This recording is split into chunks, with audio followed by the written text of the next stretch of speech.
Good afternoon, everyone. This is Dr. Jeff Gelblum, Neurology, coming to you live from sunny South Florida. And today we are starting our COVID long haul series. So it's not going to be a long series, but we're going to talk about some of the long haul symptoms that are part of recovery convalescence from COVID-19. Many of you have been vaccinated. In fact, I hope most of you have been vaccinated. Fortunately, in our practice, the majority of our patients coming in over 65 have been vaccinated. And thank heavens now, the younger folks, younger meaning 40s and 50s, are coming in with vaccinations. And this is very reassuring to me because, as you know, the vaccine data is very robust with regard to avoidance of getting sick from a COVID attack. And now there's great new data talking about efficacy in children, as well as ability or capability of the vaccine from preventing transmission. So not yet FDA approved for kids, certainly FDA approved for people 18 years of age and older, vaccine that is. And hopefully in the near future, we're going to get a pediatric indication.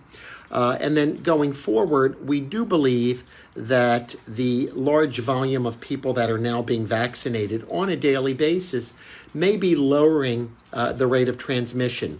With that being said, it's still very important that even if you are vaccinated, that you still wear a mask and maintain social distance. Why?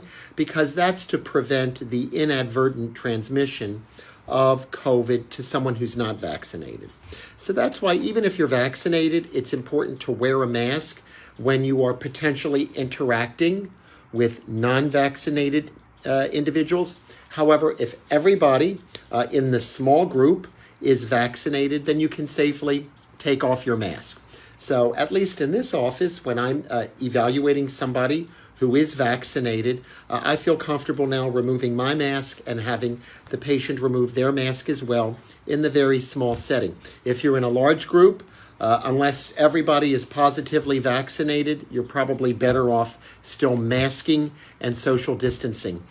For example, this past weekend, we had our Jewish Passover holiday, and it was very nice to have people into my home for the Passover Seder. Small group, everybody vaccinated, thank heavens. We were able to take off our masks and enjoy the holiday. So we've made a lot of progress in a very short period of time. In fact, it's estimated that in the United States, probably all adults who desire a vaccine will probably be vaccinated sometime by early summer. So that's really good news. And that means that we're going to be able to reopen, travel, go on airplanes, go on cruise ships, do all the things that we were used to doing before the pandemic hit.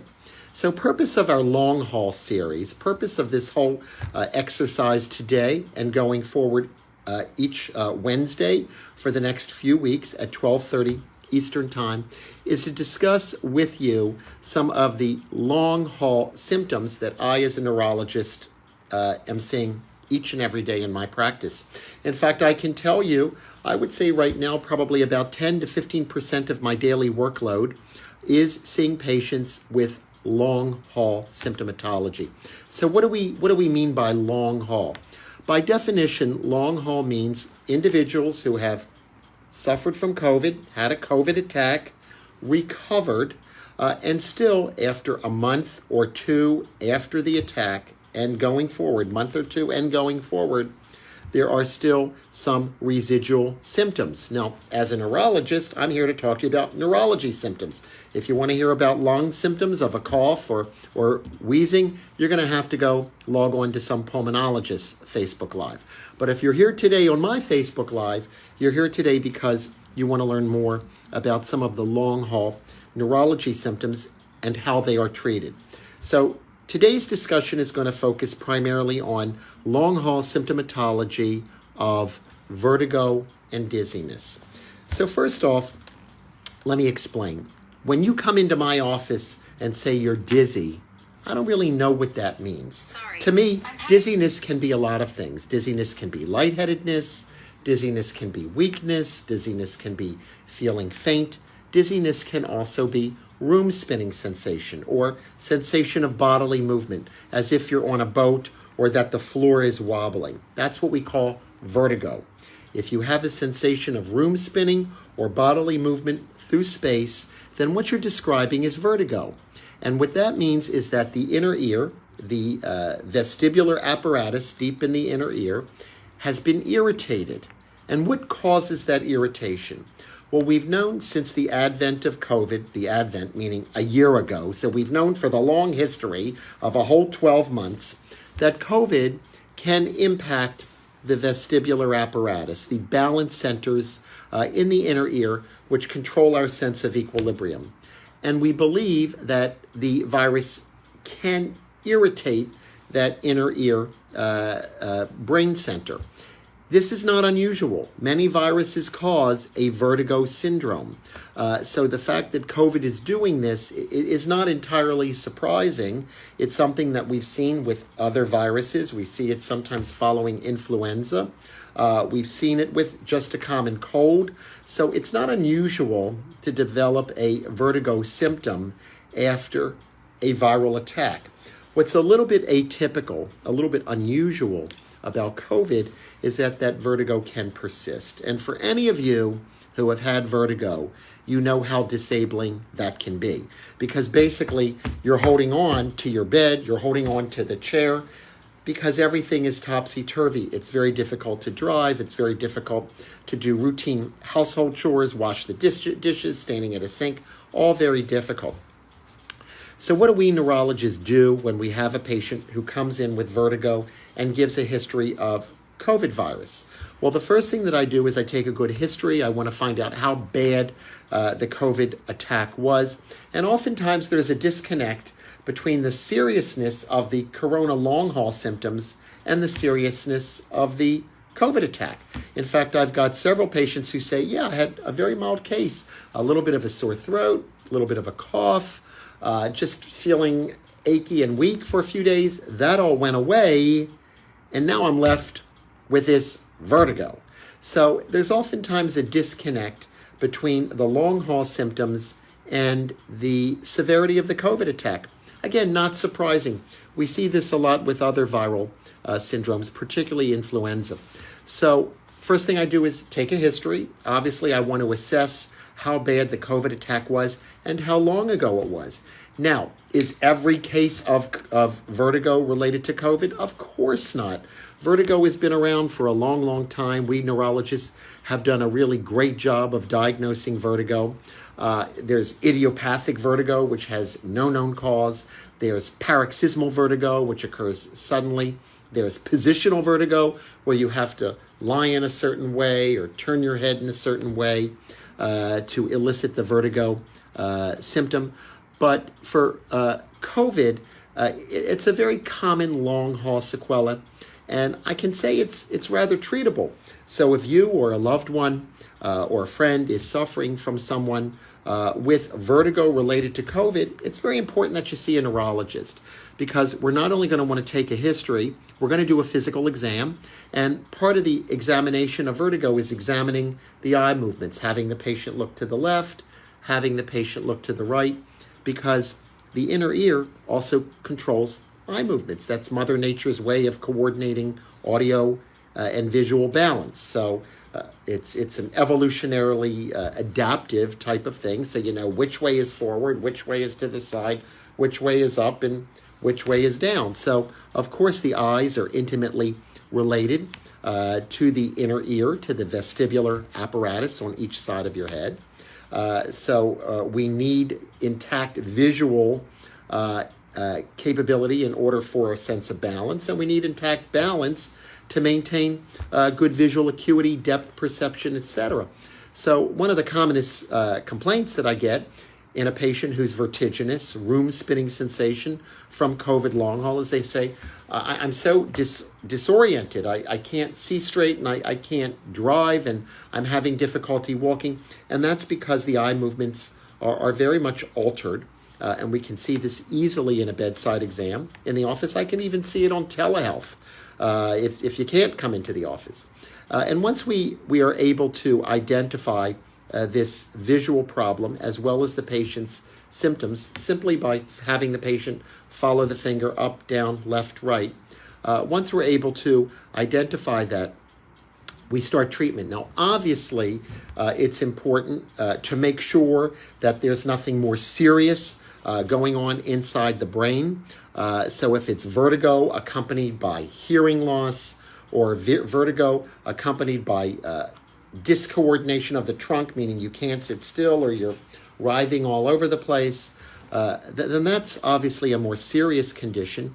And in that setting, it might be reasonable to have the neurologist schedule an MRI, just to make sure that there's nothing going on inside the brain. There's nothing there inside the brain that doesn't belong there.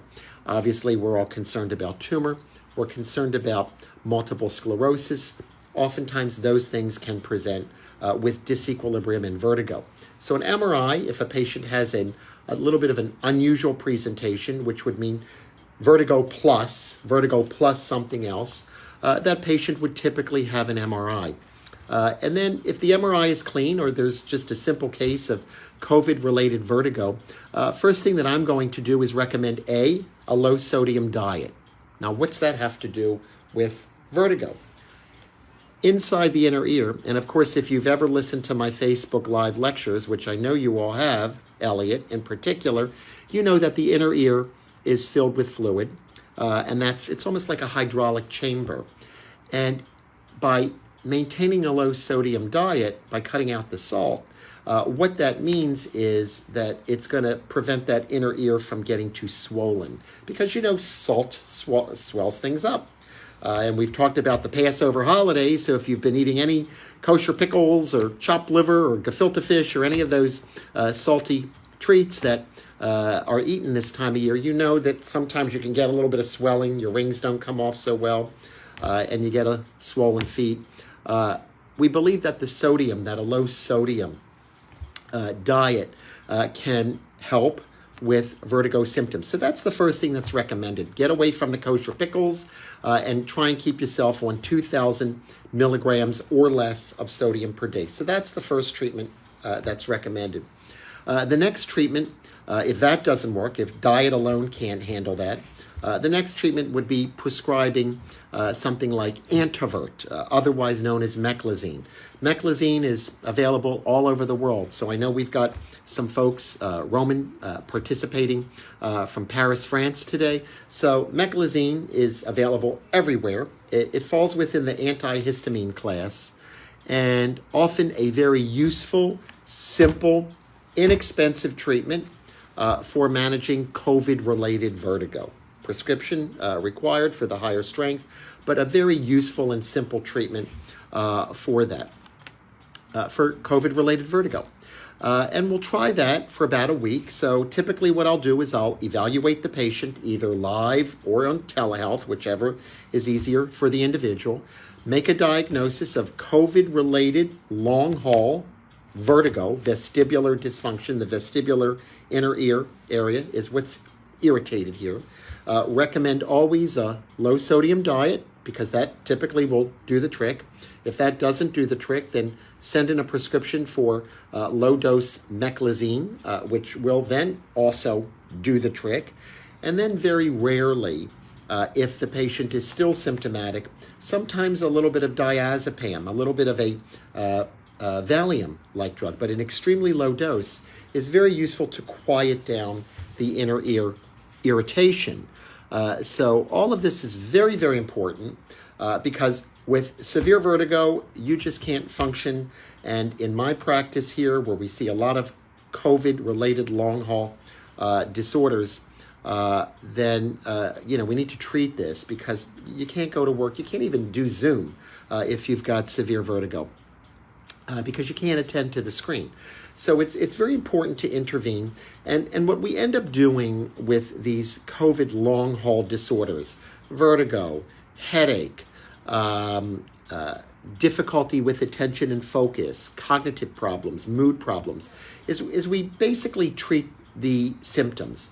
There's no specific drug that is FDA approved for COVID long haul sequelae. So what we end up doing is taking a thorough inventory of the symptoms and treating the symptoms on a symptom by symptom basis.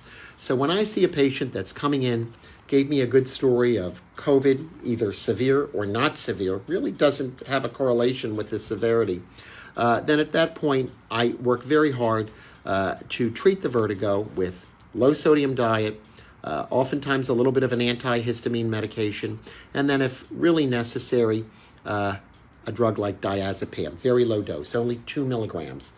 Not enough to cause any sedation, not enough to have any anti-anxiety relief, but just enough to quiet down the inner ear irritation that is causing the symptoms. So very straightforward.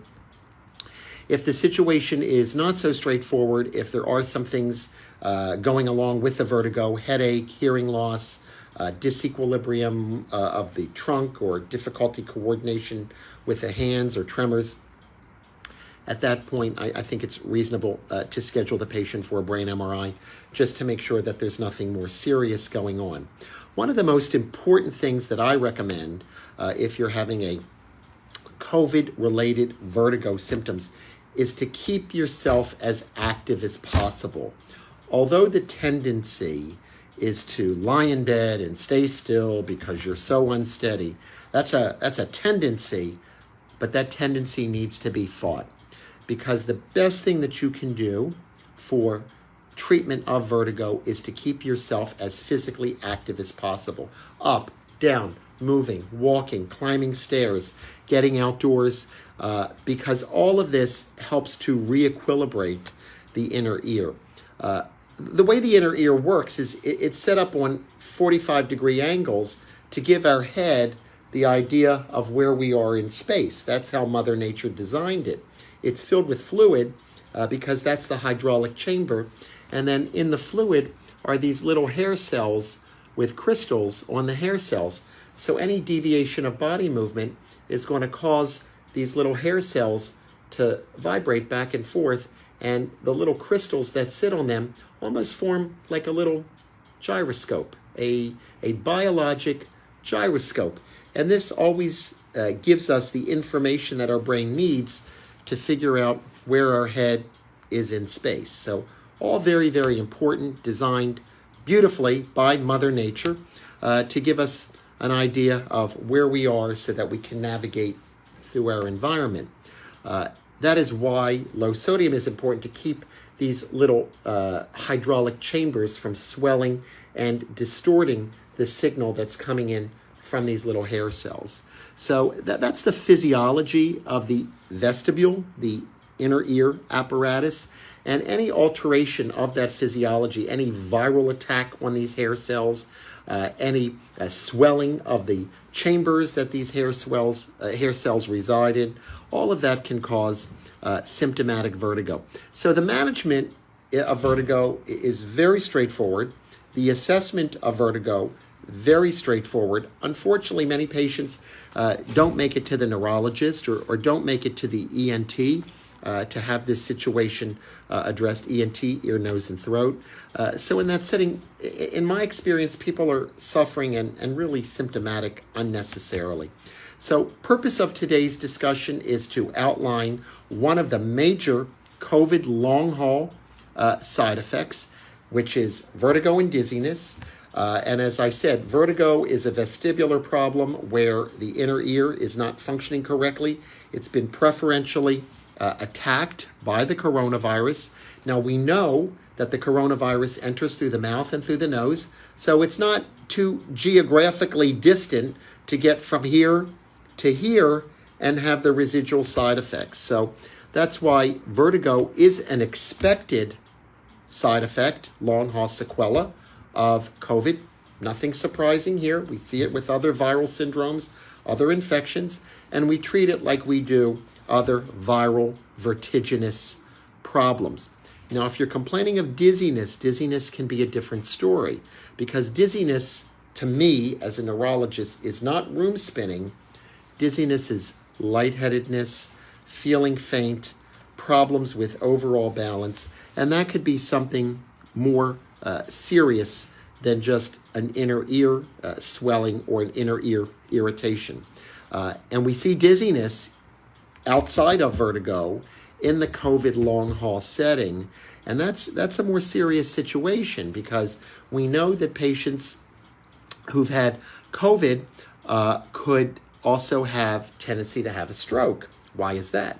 Because the COVID activates the blood clotting cascade, and we know that individuals who are predisposed to have either excessive blood clots or a stroke tendency because of vascular disease can have a higher incidence of stroke, and that is well reported in the coronavirus setting. So it's very important that wherever you go to have your dizziness or vertigo addressed, that the doctor makes a very clear distinction.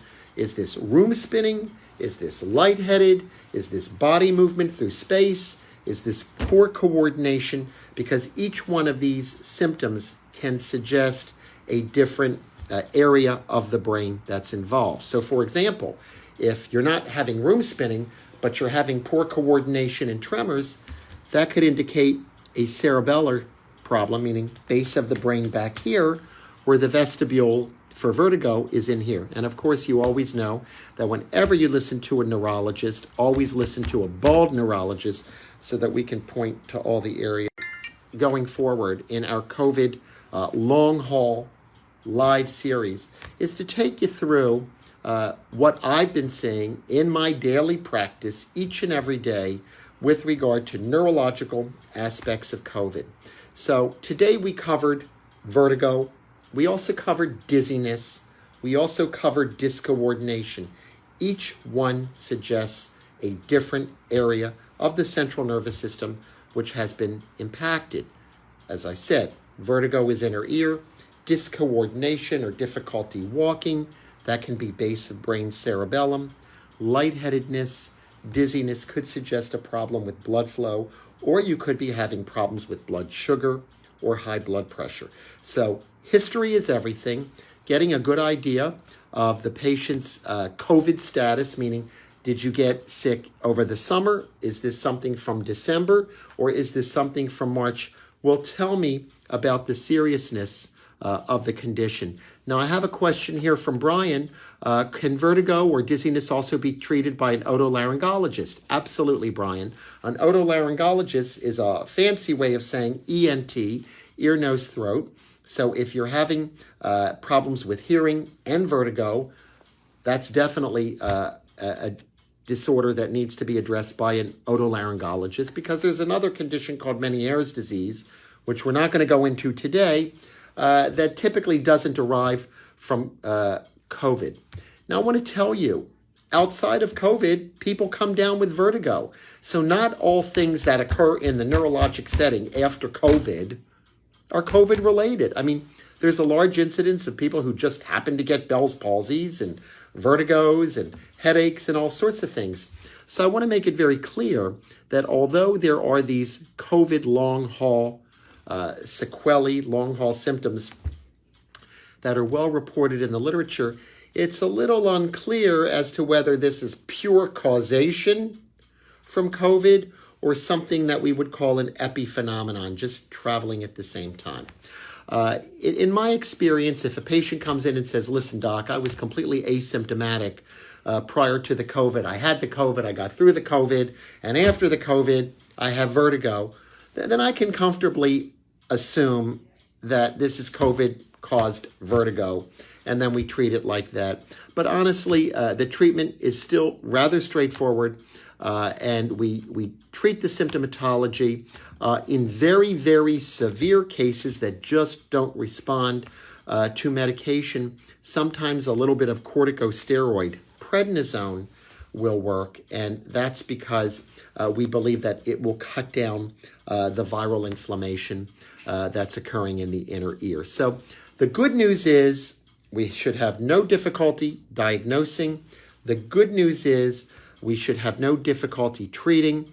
And the good news is, at least in my experience, we've been very, very successful in treating the disabling long haul symptoms, sequelae associated with a prior COVID attack. So if any of you out there in Facebook Live land are suffering from long haul symptomatology, I urge you to get in touch with either myself or another neurologist and let us get to the root of the matter, make the diagnosis that is needed, and then initiate treatment to control the symptomatic disability. So we've discussed a lot today about dizziness and vertigo related to COVID. Next week, I look forward to sharing with you more information about COVID-related long-haul cognitive problems. Again, a common situation seen frequently after a COVID attack, individuals who are having difficulty with concentration and focus, which is clearly attributable to the prior COVID. The COVID has cleared up, and yet folks are left with a residual problem with memory, attention, focus, mood, etc. And that's what we're going to discuss next week. So I appreciate your participation today. And as always, if there's any questions or concerns, please feel free to schedule a telehealth appointment with this office. Email me, jgelblum@fcneurology.net. And I look forward to helping you in any way that's possible. To my Jewish friends, I'm going to wish you a Chag Sameach, Happy Kosher Pesach. And to our Christian friends, I'm going to wish you a happy Easter this coming Sunday. And again, keep the salt down. It's just good to keep the salt down anyway. And we can do a lot in terms of making sure that you enjoy a happy and healthy holiday season. So thank you for joining me today, and I look forward to sitting with you next Wednesday, 12:30 Eastern Time, where we will continue our investigation of COVID-related long-haul symptoms. Thanks again. Enjoy your afternoon. Bye-bye.